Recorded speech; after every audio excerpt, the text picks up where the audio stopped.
Good day everyone, I am Jodeliza Gonzalez and today I will be reporting to you the genetics of bacteria. So for our lesson outline, we have the overview of genetic transfer of bacteria. Next is bacterial conjugation. Conjugation and mapping via HFR strains or high-frequency recombinant strains. Next is bacterial transduction. Next is bacterial transformation, and lastly, the medical relevance of horizontal gene transfer. So first, let's talk about the overview of genetics of bacteria. So bacteria are single-celled organisms that have their genetic information stored in a circular molecule of DNA called the bacterial chromosome. So yung isang bacteria is meron siyang tinataglay na bacterial chromosome or the chromosomal DNA. So this chromosome contains all the instructions necessary for the bacteria to grow, reproduce, and carry out their functions. So we have three horizontal gene transfer of bacteria, which is conjugation, transduction, and transformation. So in horizontal transfer, movement of DNA from one bacterial cell to another results in change of individual cell within its life, and different from vertical transmission, which is inheritance. So si horizontal transfer is different siya from vertical transmission because vertical transmission is all about inheritance. Si horizontal transfer is hindi siya inheritance, kundi nagpapasa siya ng genetic composition ng isang bacteria to another cell, into another bacterial cell. So bacteria can transfer genetic material. The natural ability of one bacterial cell to transfer genetic material to another bacterial cell was first recognized by Joshua Lederberg and Edward Tatum in 1946. So sabi nila, a strain that cannot synthesize a particular nutrient and needs that nutrient to be supplemented in its growth medium is called an auxotroph. So itong auxotroph na to, wala silang kakayanan na mag-produce ng specific type of amino acid. For example is, a strain that cannot make the amino acid methionine does not grow on a minimal medium.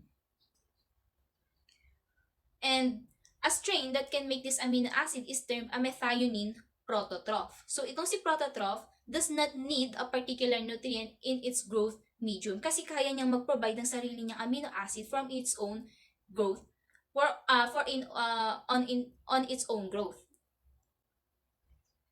Okay, let's talk about the first horizontal bacterial transfer, which is the bacterial conjugation. In conjugation, this involves a direct physical interaction between two bacterial cells. One bacterium acts as a donor, or yung F positive, and transfers genetic material to a recipient cell, which is F minus. This takes place through pilus, pili in plural. So mapapansin niyo itong parang bridge na to na nag-uugnay sa dalawang bacteria is pilus, or the sex pilus. During conjugation, the donor cell provides a conjugative genetic element that is most often a plasmid or transposon. Most conjugated plasmids have systems ensuring that the recipient cell does not already contain a similar element. So ito. So F cells donor containing F factor and F minus cell recipient cell lacking F factor. So sex pilus is the connection tube. Ito siya. Itong maliit na red na yan, siya si plasmid, and then yung malaking red na yun na may log is yun yung DNA chromosomal ng bacterial cell. So this is our conjugation, bacterial conjugation process. Sa blue, this is our donor, and yung red, ito yung recipient. So first, donor cell attaches to a recipient cell within its pilus. The pilus truss the cell together. So first, ito sila. Ito si donor cell, which is meron siyang plasmid, na nagko-contain pala ng plasmid, while si recipient is DNA chromosome lang yung meron siya. But, in order to transfer the plasmid to another bacterial cell, kinakailangan si sex pilus para ma-transfer yung genetic material na yan kay F minus, or yung the recipient cell. Next is one strand of plasmid DNA transfer to the recipient. So, yung plasmid DNA is, ayan, makikita ninyo, yung strand ng DNA is nagtatransfer na to another dun sa recipient. And after that, after matransfer yung strand ng plasmid na DNA, si F- magiging na siyang F positive. Kasi nagko-contain na rin siya ng plasmid. The recipient synthesizes a complementary strand to become an F plus cell. The donor synthesizes a complementary strand, restoring its complete plasmid. So, sa pagkakataong ito, dalawa na yung F positive natin, yung or F plus cell. Ayan siya. So, conjugation and mapping via HFR strains or yung high frequency recombinant strains. So, dito, this form of conjugation, certain donor strains of E. coli called HFR strains or high frequency of recombination are capable of a different type of conjugation. Ayan, sa F plus and to HFR. So, nga niya ma-incorporate into the cell's genome. Kumbaga parang magsasama silang dalawa. Ito si, yung blue is yung the bacterial chromosome or the DNA, chromosomal DNA, while itong red na maliit na to is yung plasmid. So, parang magsasama silang dalawa para mabuo si HFR or the high frequency recombinant. Sabi dito, this is the integration of F factor into chromosome by recombination. So, kapag nag-integrate na, kapag si F factor is nag-integrate na kay chromosome, magkikreate na ng HFR cell. Ayan. So, F plus to HFR, the donor HFR strains had the following genetic composition. So, lahat ng genetic composition na to is nagtataglay lang ng growth medium sa isang bacterial cell. So, lahat ng ito is all about growth ng isang bacterial cell. Ito na. So, HFR cell to F-.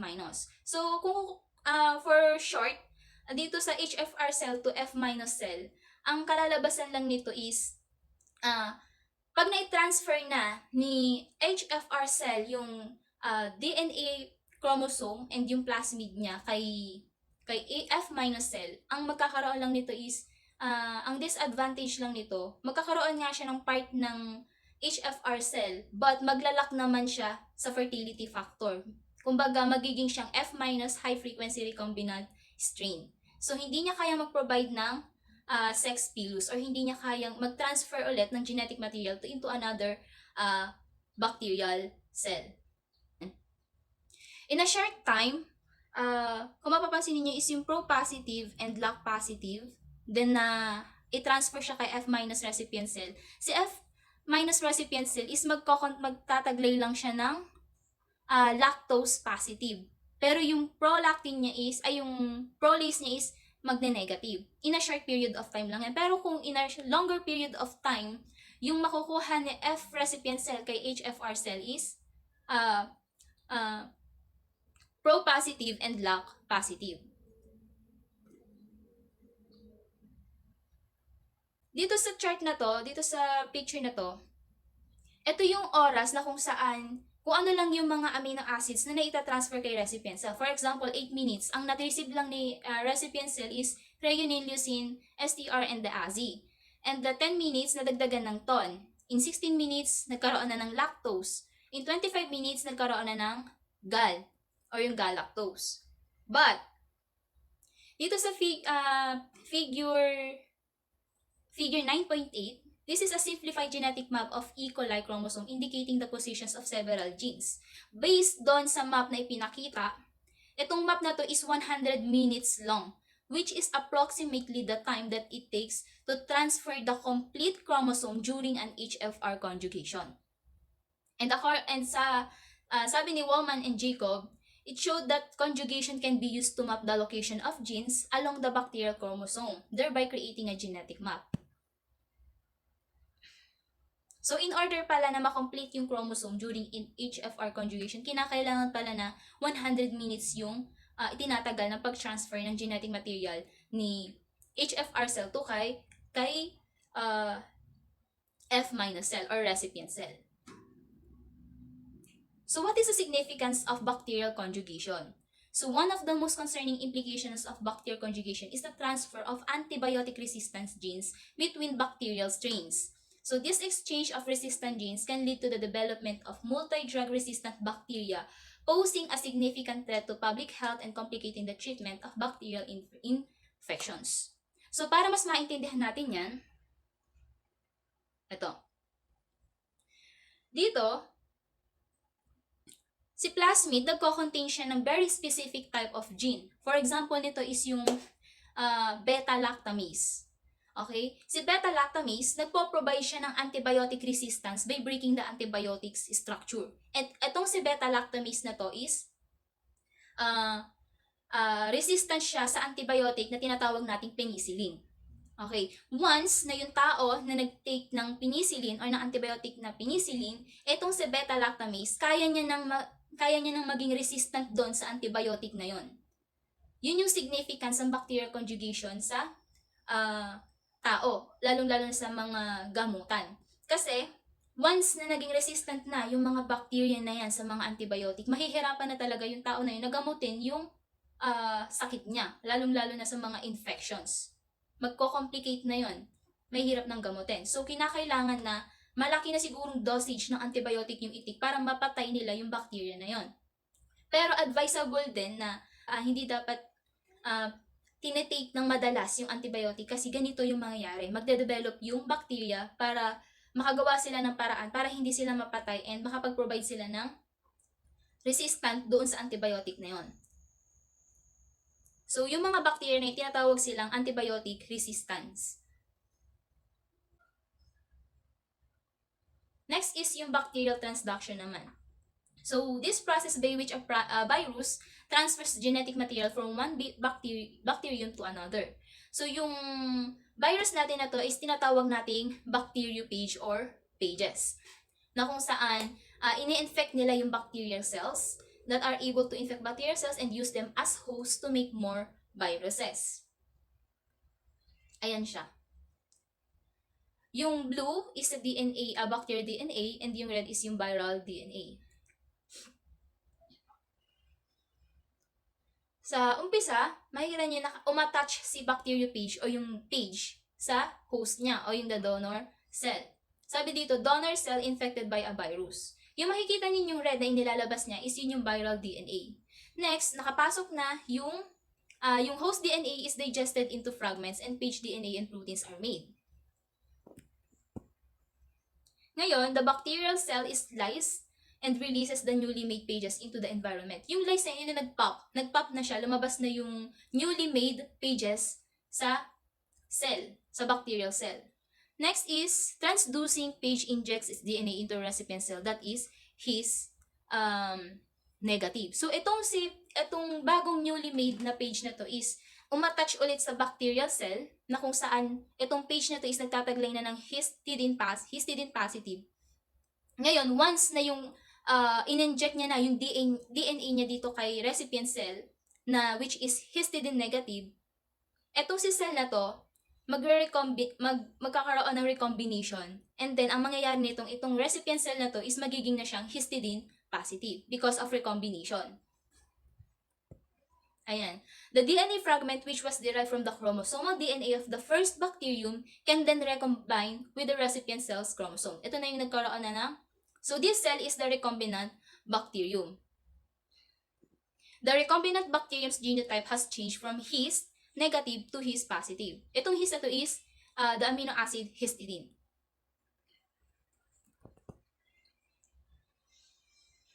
So the recipient cell bacterium has been changed from a cell that was his negative, which is unable to synthesize histidine, to a cell that is his positive, which is able to synthesize histidine.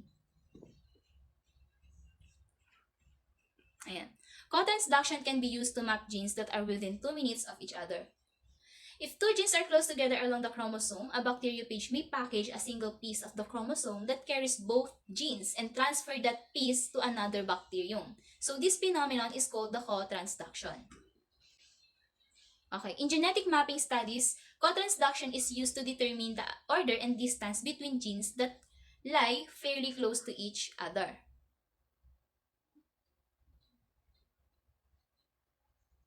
So, this is the experiment na kung saan para malaman yung gene mapping ng bacterial transduction. So, sa una, ito lang yon yung nag-attach si Paige kay donor cell. Dito na tayo sa results. Sa results, nag-place sila ng 5 plate na kung saan nagtataglay ng... So, dito, pumili sila ng, or kumuha sila ng 50 colonies and then they restrict it. Only the restricting of 5 colonies is shown. So, dito, mapapansin niyo, if the cells can grow co-transduction of the arginine positive and methionine positive gene, so the growth of the medium has occurred. So, mag-growth lang yung bacterial cells kung taglay nila yung genotype cells of each colony na arginine positive and methionine positive. Alternatively, if the cells of the restrict colony do not grow, ang na-receive lang nila is methionine gene during transduction. So, in order na mag-growth yung bacterial cells, kinakailangan na magtaglay sila ng arginine positive and methionine positive. Next is the bacterial transformation. So, this process was first discovered by Frederick Griffith in 1928 while working with strains of Streptococcus pneumoniae, formerly known as Diplococcus pneumoniae or Pneumococcus. Okay, during transformation, ang kaibahan naman ni transformation kay transduction, yung living bacterial cell, kinukuha niya yung DNA na kung saan ni-release ng isang dead bacterium, which is this DNA may then recombine into the living bacterium chromosome, producing a bacterium with genetic material that it has received from the dead bacterium. Kung kanina si transduction is yung page is uma-attach doon sa may bacterial cell, ito naman si transformation, yung DNA fragment naman yung uma-attach doon kay cell. Bacterial cell, I mean. So, transformation can occur as a natural process that has evolved in certain bacteria, in which case, it is called natural transformation. Ito yung sinasabi ko na kung saan uma-attach yung DNA fragment into the bacterial cell. While transformation may occur due to experimental treatments in which the bacterial cells are forced to take up the DNA, this experimental approach is termed artificial transformation, which is para lang siyang katulad ng biotechnology na kung saan ina-align nila yung genes para ma-align nila yung genes ng isang tao. Dito naman, ang ginagawa dito, for example, yung technique na tinatawag na electroporation, in which an electric current causes the uptake of DNA is used by researchers to promote the transport of DNA into a bacterial cell. Dito naman, kinukuha nila yung DNA ng isang bacterial cell para i-transport nila yon into another bacterial cell.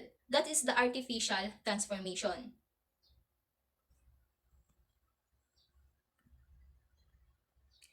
So, dito na tayo sa natural process. So, sa unang process, makikita natin yung DNA fragment na umattach kay or nagbind sa bacterial cell. A fragment of DNA carrying a lysine positive gene enters the competent cell and recombines with the chromosome, transforming the bacterium from lysine negative to lysine positive.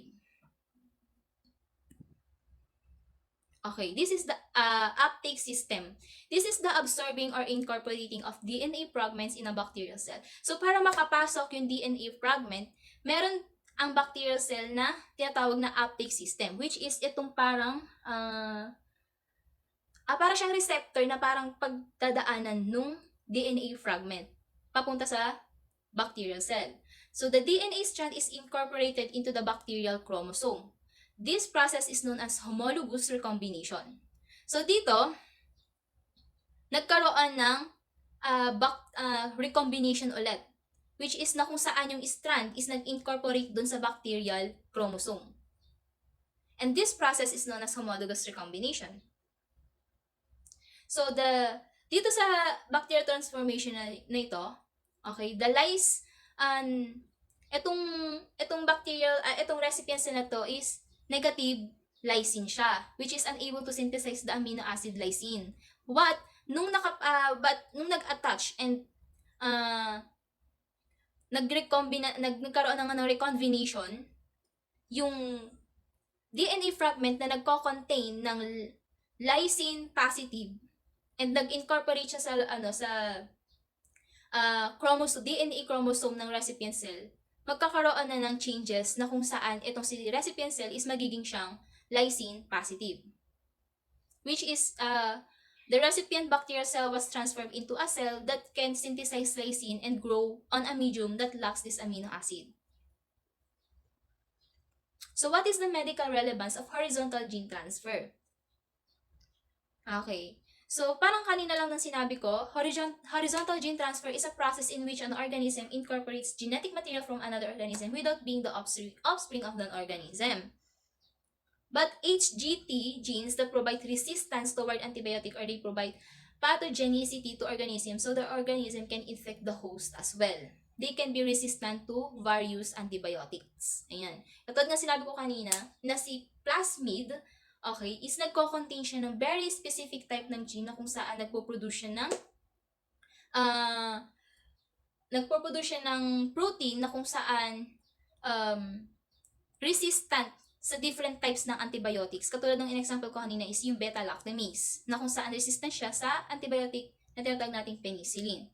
So once na lahat ng bacteria na yun is resistant sa iba't ibang klase ng antibiotic, ano na lang yung mangyayari dun sa tao na magtitik ng antibiotic na yun. And also, paano gagaling yung tao na yun kung yung bacteria na yun is resistant na sa antibiotic na tinitake niya.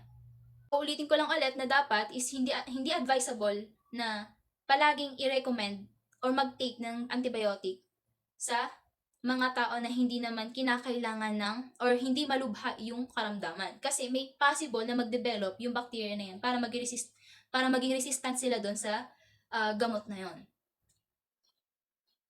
So the emergence and spread of drug-resistant pathogens threatens our ability to treat common infections, but also to perform life-saving procedures such as cancer, chemotherapy, cesarean section, hip replacement, organ transplantation, and other major surgeries.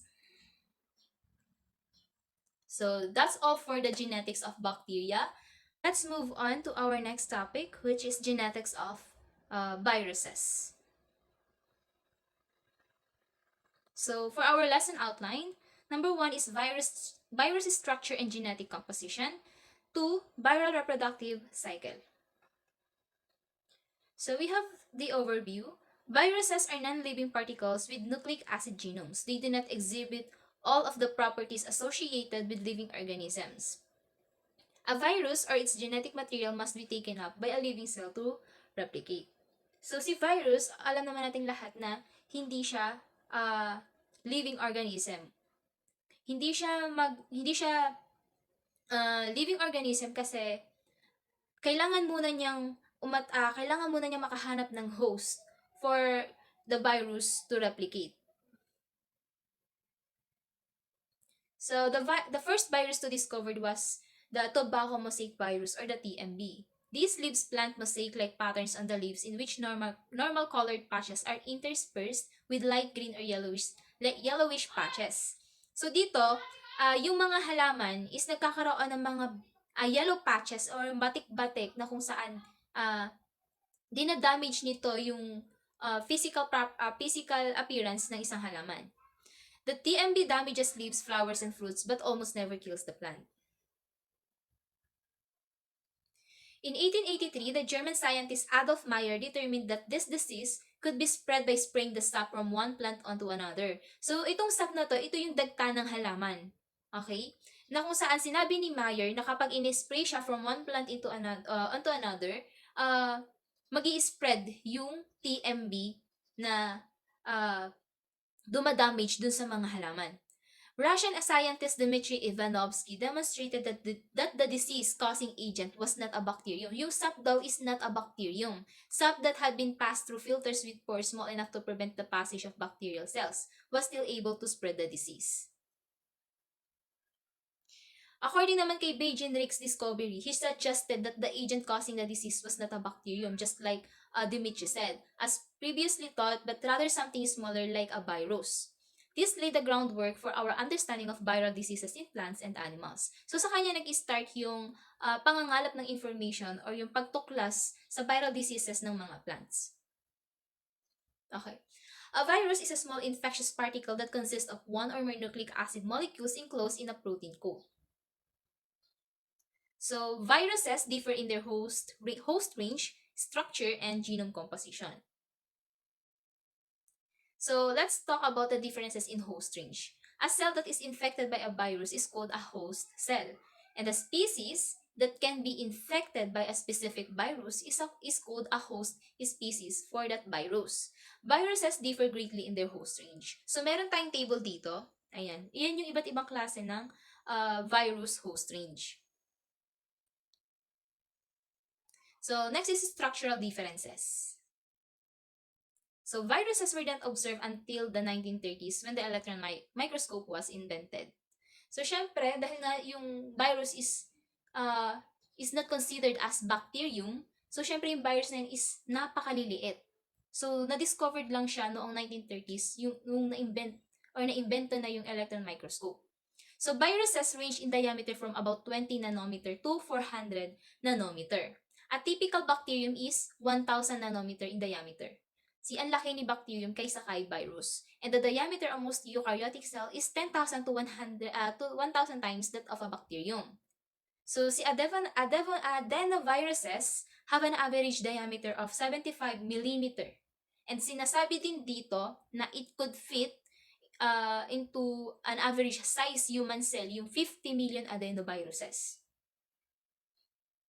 So, capsids are composed of one or more types of protein subunits called capsomers. So, si capsid, siya yung protein shell na pumapalibot dun sa genetic material ng isang virus. Kumbaga, pinoprotektahan nito yung virus and tinutulungan nito na maka-infect or maka-infect ng host.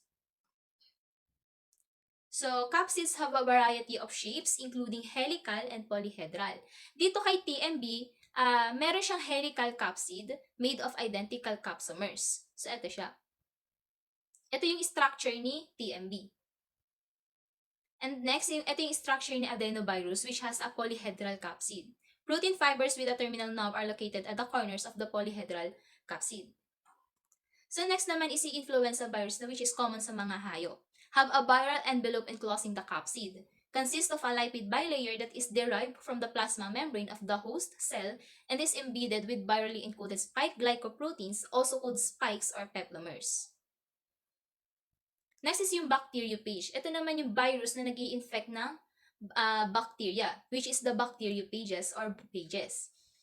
Bacteriophage have more complex capsids with accessory structures that are used for anchoring the virus to a host cell and injecting the viral nucleic acid. The tail fibers of a bacteriophage attach the virus to bacterial cell wall. Next is genome differences. The composition of viral genomes varies markedly among different types of viruses. The nucleic acid in some viruses is DNA, whereas in other it is RNA. These are referred to as DNA viruses and RNA viruses, respectively. It is striking that some viruses use RNA for their genome, whereas all living organisms use DNA. In some viruses, the nucleic acid is single-stranded, whereas in others, it is double-stranded. And also, the genome can be linear or circular, depending on the type of virus. Some kind of viruses have more than one copy of the genome. Okay, the genome of tobacco mosaic virus is composed of RNA. And pinatotohanan ito ni Alfred Gitter and Gerham Scrum noong 1956, which is, in-isolate nila yung RNA from tobacco mosaic virus, which infects plant cells. So, when this purified RNA was applied to plant tissue, the plants developed the same types of lesions that occurred when they were exposed to intact tobacco mosaic viruses. So, Gitter and Scrum correctly concluded that the viral genome of TMB is composed of RNA. Si Conrad and Singer is nag-conduct ng additional research which is nag-involve in different, itong research nito na ito is nag-involve in different strains of TMB.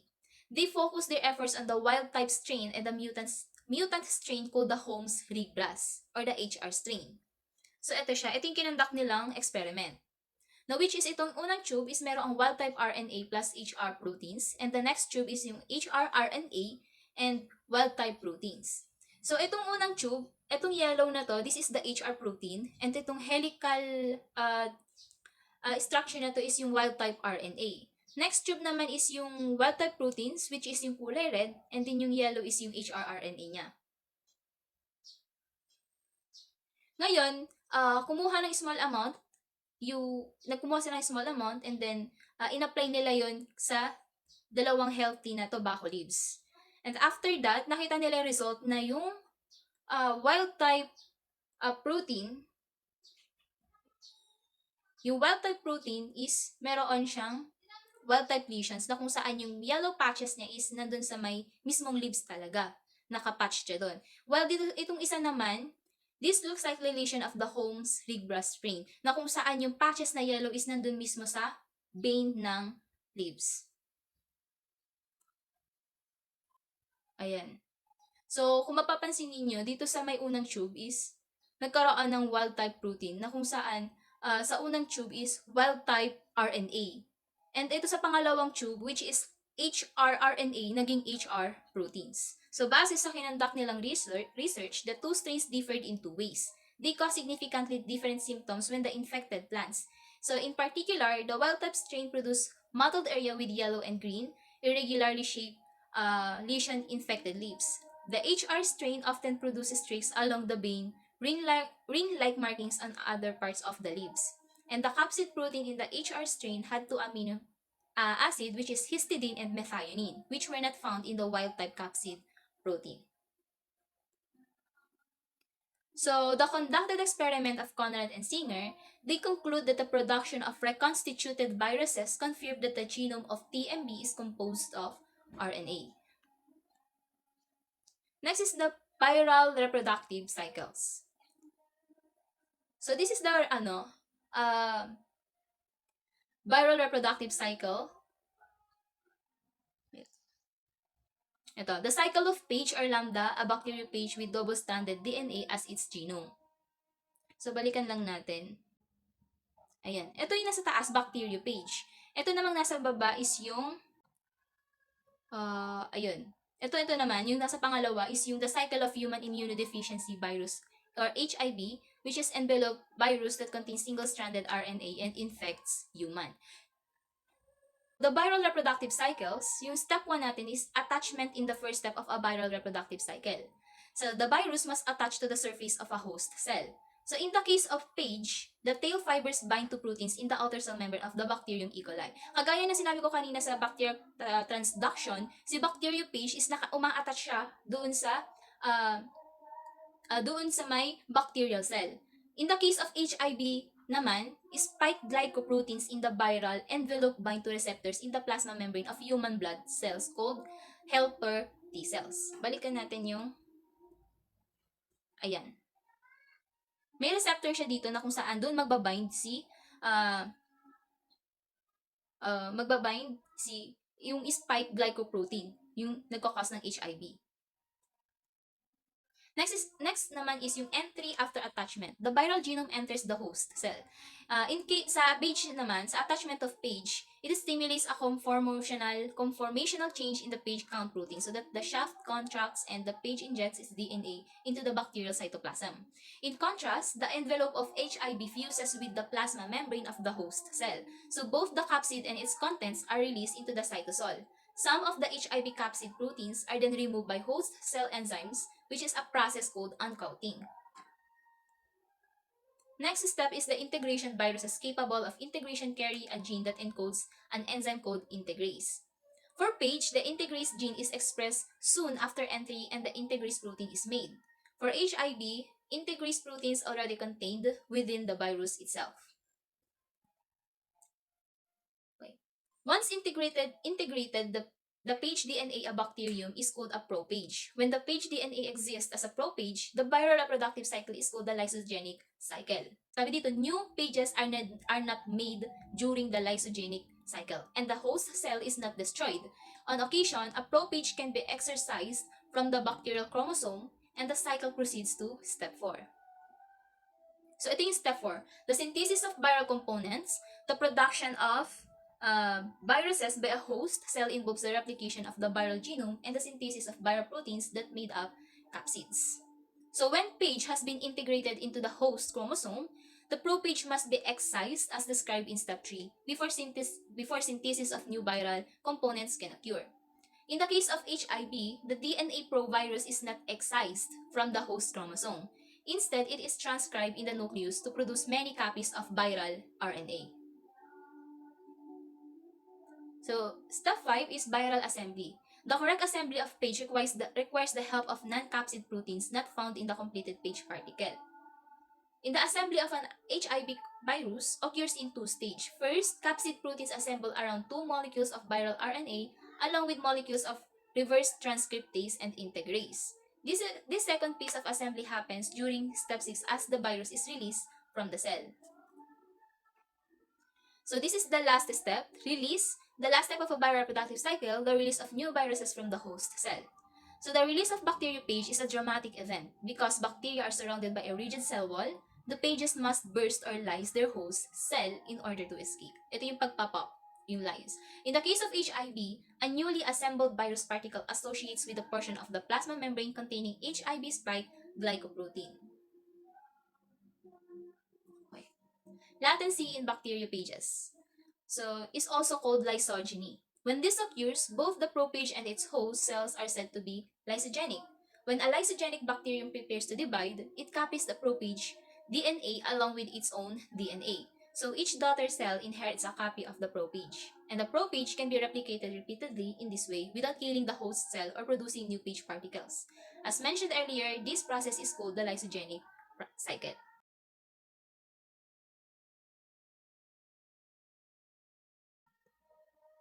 So latency in human viruses. Latency among human viruses can occur in two different ways. For HIV, latency occurs because the virus has integrated into the host genome and may remain dormant for long periods of time. Alternatively, a viral genome can exist as an episome, a genetic element that can replicate independently of the chromosomal DNA but also can occasionally integrate into chromosal DNA. So, emerging viruses such as HIV and Zika virus have arisen recently and may rapidly spread through a population. So, the emerging viruses, these are viruses that have arisen recently and are more likely came infection compared with previous strains. So, itong emerging viruses ito yung mas delikado na viruses na kung saan nag-e-evolve sila through time. Itong new strains of influenza virus, which is the H1N1, it was originally called swine flu because laboratory testing revealed that it carries two genes that are normally found in flu viruses that infect pigs in Europe and Asia. The Centers for Disease Control and Prevention, or CDC, recommends vaccination as the first and most important step in preventing infection by H1N1 and other strains of influenza.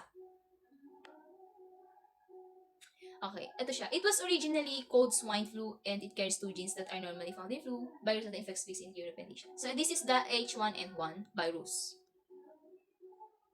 Next is yung Zika virus. This Zika virus is a type of flavivirus. Its name comes from the Zika forest of Uganda, where the virus was first isolated in 1947. And Zika virus is primarily spread by mosquitoes of the genus Ardex. So itong virus na to is galing sa mga lamok na kung saan halimbawa nakagat ka ng lamok and itong lamok na to is meron siyang tinataglay na virus, may infect ka. In most people, okay, the illness is usually mild but in rare cases. So, yung infection ni Zika virus sa adult is maaaring mag-cause ng serious illness called Guillain-Barré syndrome.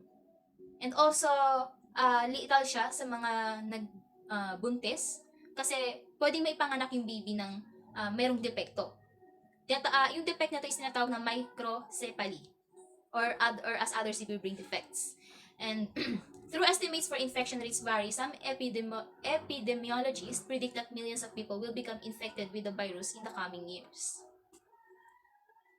So next is in the human immunodeficiency virus or the HIV. This is the causative agent of acquired immune deficiency syndrome or AIDS. So syempre mag-HIV muna bago AIDS. So research studies suggest that HIV is mutant form of virus found in chimpanzees in West Africa, which is called simian immunodeficiency virus noon. It was most likely transmitted to humans and mutated into HIV when humans hunted chimpanzees for meat and came into contact with their infected blood. So, yung HIV natin ngayon is through sexual contact or physical contact ng uh, dalawang tao. And nakukuha yon through sex. And dito, noon kasi, nakuha o na-transmit ito sa mga tao nung nagsimula silang mag-hunt ng mga chimpanzees. And also sa China yata yun o sa Japan na kung saan kinakain nila yung utak ng unggoy. Ayun. And hindi nila alam na yung unggoy na yun is infected, infected ng virus na to, which is yung simian immunodeficiency virus or yung SIV. So, scientists speculate that humans were first infected in the early 1900s. Kasi uso pa noon yung mga hunting ng mga hayop sa kagubatan. And ang napili nilang target is yung mga chimpanzees or yung unggoy. So, that's all for my report. Thank you so much. Thank you for watching.